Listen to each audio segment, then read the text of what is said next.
Imagine करो, एक founder है, वो अपनी लाइफ के 5 साल एक ही प्रोडक्ट पर लगाता है, वो ऑब्सेस्ड है, वो डिटेल इंप्रूव करता है, वो फ्लो रिमूव करता है। उसे पता है कि मार्केट फेयर है, उसे विश्वास है कि मेरा प्रोडक्ट अच्छा होगा तो मार्केट में चलेगा। बट लॉन्च के बाद कुछ एक्सपेक्टेड हो जाता है, यानी प्रोडक्ट फेल हो जाता है और उसी इंडस्ट्री में एक एवरेज प्रोडक्ट चल जाता है। और यहीं से बिजनेस की दुनिया का सबसे अनकंफर्टेबल क्वेश्चन उठता है कि हमेशा हर बार क्या अच्छा प्रोडक्ट ही जीतता है या एवरेज प्रोडक्ट भी गेम खेल जाता है। तो क्वेश्चन तो ये है, बट इसका आंसर बड़ा ही डीप है। यानी कई बार अच्छा प्रोडक्ट नहीं चलता, बट कई बार एवरेज प्रोडक्ट चल जाता है। तो और एवरेज प्रोडक्ट क्यों चल जाता है, या मतलब जो अच्छा प्रोडक्ट है वो क्यों नहीं चल पाता? क्योंकि वो प्रोडक्ट तो अच्छा है।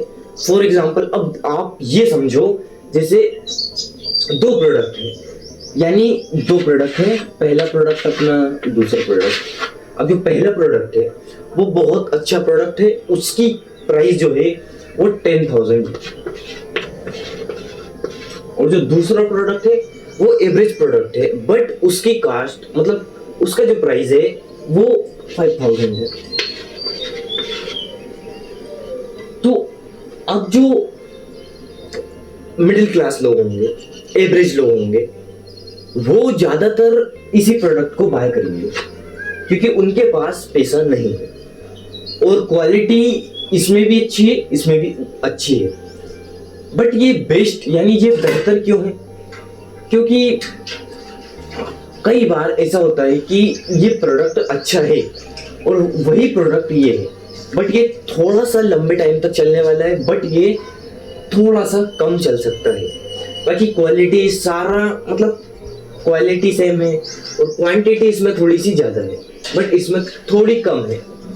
तो ज़्यादातर लोग इसी वाले ऑप्शन को चुनेंगे क्योंकि इसमें एक तो प्राइसिंग कम है और एक मेन चीज जो आती है वो परफेक्शन की आती है। अब एक और स्टोरी सुनो। जैसे 2 लोग थे, दोनों इंटरव्यू देने गए। जो पहला बंदा था वो ऐसे ही मिडिल क्लास के, यानी ऐसे ही घर में जो पहनने के कपड़े होते हैं वो पहनकर गया, अपना इंटरव्यू दिया और वापस आ गया। और जो दूसरा बंदा था वो बढ़िया शूट वूट में गया। तो उसने एक चीज ऑब्जर्व की कि जब वो शूट वूट में गया तो लोगों ने उसे ऑटोमेटिक रिस्पेक्ट दिया बिना उसे जाने। लोगों को नहीं पता था कि ये इंटरव्यू देने आया है या ये कौन है, बट लोगों ने उसे रिस्पेक्ट दिया, ज्यादा से ज्यादा अटेंशन दिया और उसे आसानी से जॉब भी मिल चुकी है। जबकि पहले बंदे के पास स्किल भी थी, नॉलेज भी था, बट इसके पास एवरेज था, लेकिन इसकी प्रिपरेशन ने एक ही बार में गेम जीत लिया। ये होता है कि अगर ये प्रोडक्ट है, बट अगर ये प्रोडक्ट कितनी अच्छी क्वालिटी है, इसकी कितनी अच्छी क्वांटिटी है, अगर इसकी पैकेजिंग सही नहीं है तो ये प्रोडक्ट नहीं चल सकता। बट अगर इसकी पैकेजिंग अच्छी है, यानी ऊपर से प्रिपरेशन अच्छी लग रही है, तो लोग इसे बाय करेंगे। ऐसा नहीं लेकिन कि ऊपर से, अंदर से भी अच्छा होना चाहिए। तो ये फंडामेंटल होता है कि कई बार अच्छा प्रोडक्ट फेल हो जाता है, वो अपनी प्रिपरेशन की वजह से फेल हो जाता है, या ज्यादा जितनी उसकी प्राइस नहीं है इतनी ज्यादा प्राइस रख देता है वो, क्योंकि इस प्रोडक्ट को भी प्रीमियम या मतलब प्रोफेशनल लोग ही खरीदेंगे, क्योंकि जिनके पास पैसा है वही 10,000 तक का बाय कर सकते हैं। बट आप एक और चीज समझो कि आपके प्रोडक्ट का जब प्राइस 10,000 है और दूसरे प्रोडक्ट का 5,000 है, तो आपको सिर्फ यानी 50 लोग चाहिए जिससे आपका पैसा 5 लाख हो सकता है। और जब जैसे ही आपका 5 लाख हो सकता है और दूसरा इसमें 100 लोग चाहिए, यानी ज्यादा लोग चाहिए, तो मेन फंडामेंटल क्या है? ये 10,000। आपके प्रोडक्ट की क्वालिटी अच्छी है, पैकेजिंग अच्छी है, प्रिपरेशन अच्छी है, तो वो चीज चलेगी। प्रोडक्ट भी अच्छा है, पैकेजिंग भी अच्छी, सब कुछ अच्छा है, तो वो चीज चलेगी। क्यों चलेगी? क्योंकि देखो, ये अगर प्रीमियम लोगों के हिसाब का है तो बाय करेंगे, या प्रोफेशनल वो बाय करेंगे। यही फंडामेंटल होता है कि इसमें 100 लोग चाहिए, इसमें 50 लोग चाहिए। ये 50 लोगों में आपकी मतलब पूरी कास्ट निकाल सकता है और ऊपर से जो प्रॉफिट है वो भी निकाल सकता है। बट 5 शेयर वाला अगर 50 लोग ही मिले तो ये आपकी कास्ट ही निकाल सकता है, ऊपर का ज्यादा प्रॉफिट नहीं निकाल सकता। ये फंडामेंटल होता है। बट ये होता है कि 10,000 इसकी प्राइस किसकी प्राइस होना चाहिए? जो प्रोडक्ट उतना वैल्यूएबल हो, क्योंकि लोग प्रोडक्ट नहीं खरीदते, वो वैल्यू खरीदते हैं। और बिजनेस में सबसे इंपॉर्टेंट चीज जो है वो है ट्रस्ट। तो अगर आपने ट्रस्ट को डिटेल्स में नहीं जाना हो, या आप ट्रस्ट समझना चाहते हो कि बिजनेस में ट्रस्ट कैसे काम करता है या क्या फंडामेंटल है, तो मैं उसका डिस्क्रिप्शन में लिंक दे दूंगा, आप वहां से देख सकते हो। अब आते हैं हम द डिस्कवरी प्रॉब्लम, यानी the discovery problem.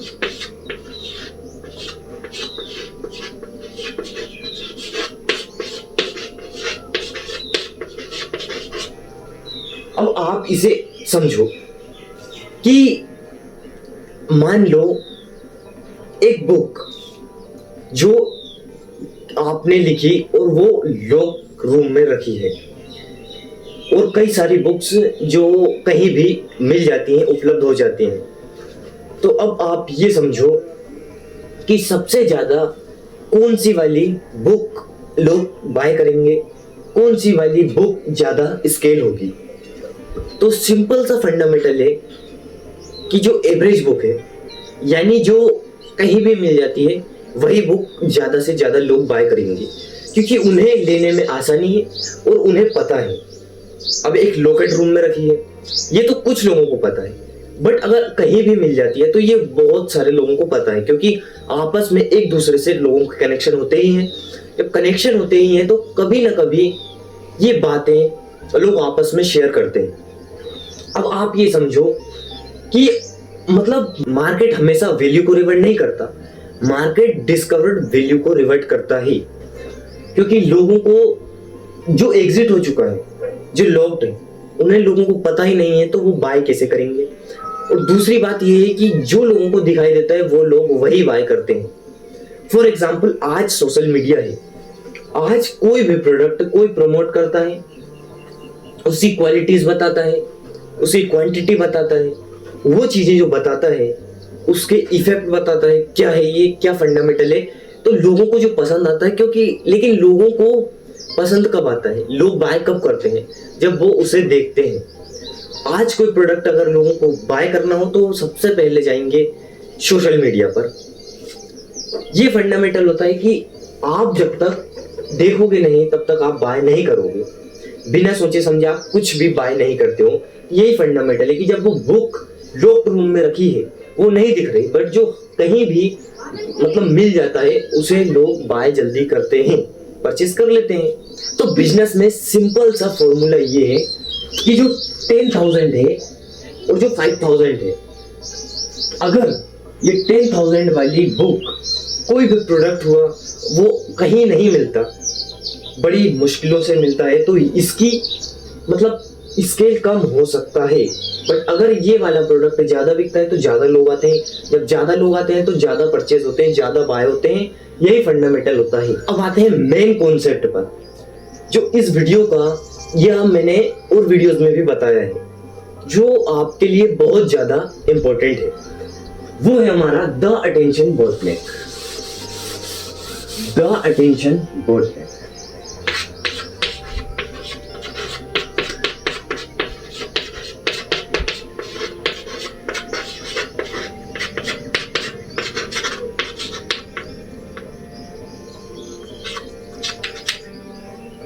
The attention bottleneck यानी 100 साल पहले स्कार्सिटी प्रोडक्शन में थी, बट आज स्कार्सिटी अटेंशन में है। इंफॉर्मेशन अनलिमिटेड है, कंटेंट अनलिमिटेड है, बट अटेंशन लिमिटेड है।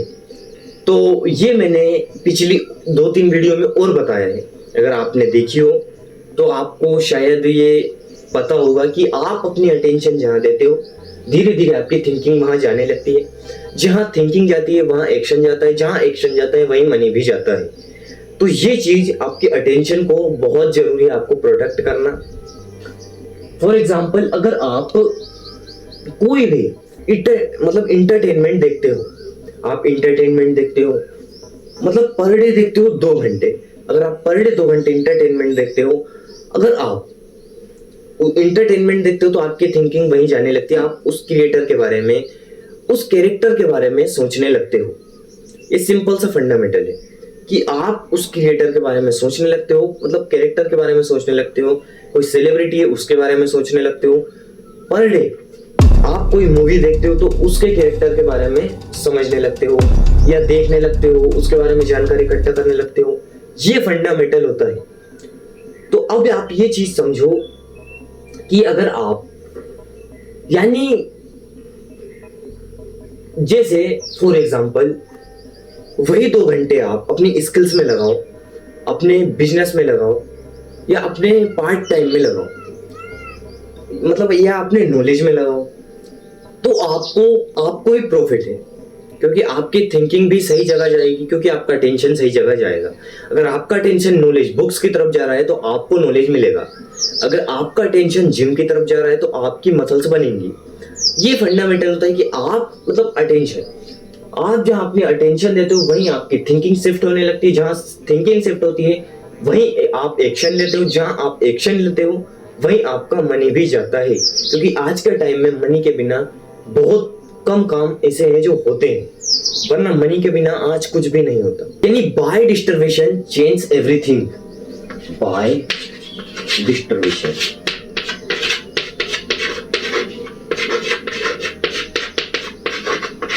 Change everything.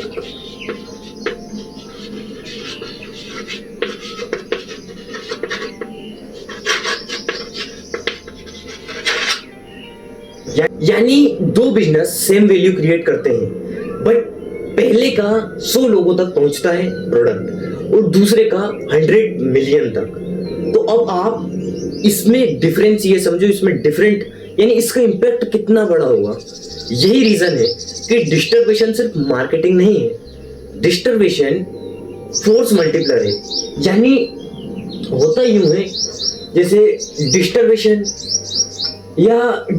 जो चीज है वो मल्टीप्लायर है कि डिस्टर्बेशन, अगर आप आपके प्रोडक्ट का प्राइस कम भी रख रहे हो, अगर आप अपने प्रोडक्ट का प्राइस लो रख रहे हो, मतलब कास्ट से ऊपर, थोड़ा बहुत ऊपर, मतलब नीचे नहीं कि लॉस हो जाए कंपनी को, कास्ट से थोड़ा सा ऊपर रख रहे हो आप, और अगर वो 100 मिलियन लोगों तक सेल हो जाता है, स्केल हो जाता है, तो आपको बहुत ज्यादा प्रॉफिट होना ही होना है।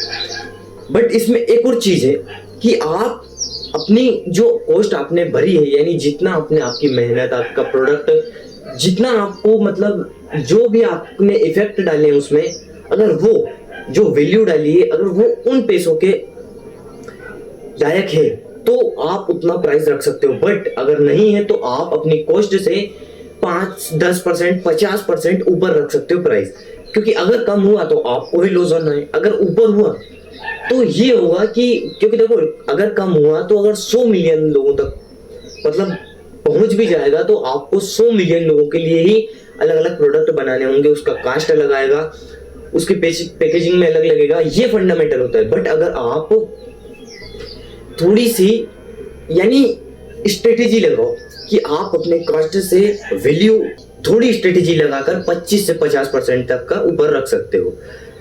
तो अगर मैं आपसे ये कह दूं कि आप 70% रख सकते हो, तो ये तो प्रैक्टिकल लाइफ आपके प्रोडक्ट की वैल्यू पर डिपेंड करेगा, क्योंकि अगर वैल्यू जितनी है उतना मनी लग रहा है तो वो चीज लोगों को भी नहीं लगती। अगर प्रोडक्ट में वैल्यू है, प्रोडक्ट काम का है, तो लोग यानी 50% या 60% भी ज्यादा दे सकते हैं। क्यों? क्योंकि प्रोडक्ट वैल्यूएबल है। बट अगर नहीं तो वो 5% भी ज्यादा नहीं देते, क्योंकि लोग अपना पैसा वेस्ट नहीं करना चाहते। अब आप ये समझो कि यानी वाई डिस्ट्रीब्यूशन चेंज एवरीथिंग, तो वैल्यू डिस्ट्रीब्यूशन, वैल्यू यानी वैल्यू मल्टीप्लायर डिस्ट्रीब्यूशन,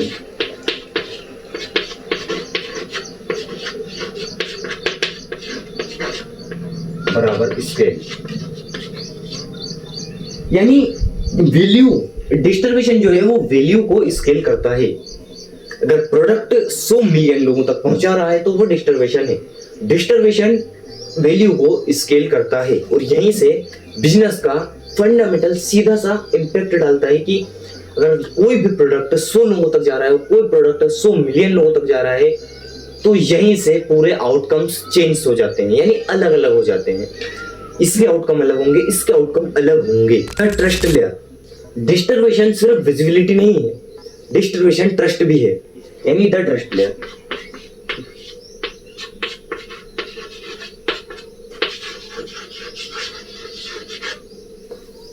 क्योंकि ह्यूमन ब्रेन शॉर्टकट पसंद करता है, फैमिलिटी पसंद करता है, रेपुटेशन पसंद करता है।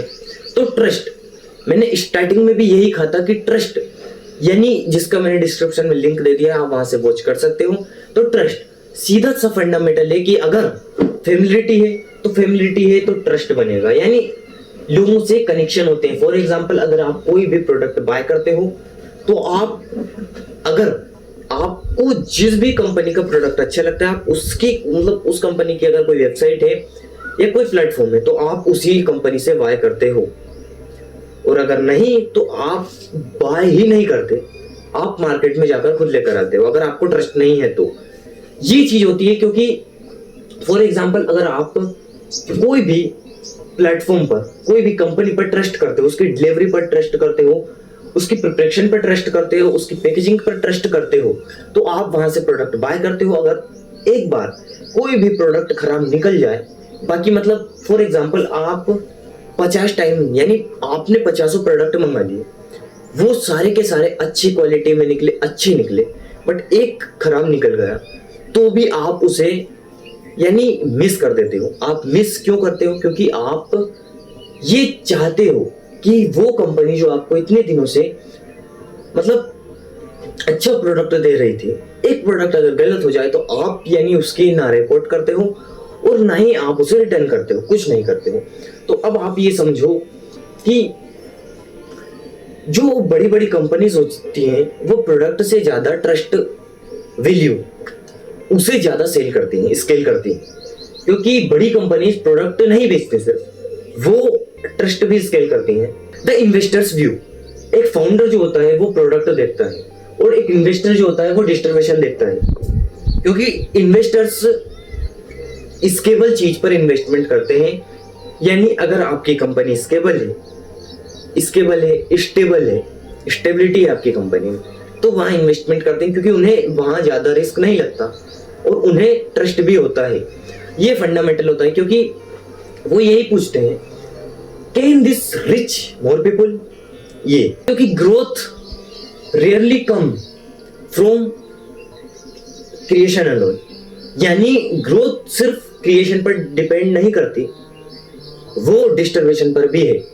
अगर आपका प्रोडक्ट अच्छा है, यानी आपका प्रोडक्ट वैल्यूएबल है, अच्छा है तो वो वैल्यूएबल है, और जब वैल्यूएबल है तो वो अच्छा है।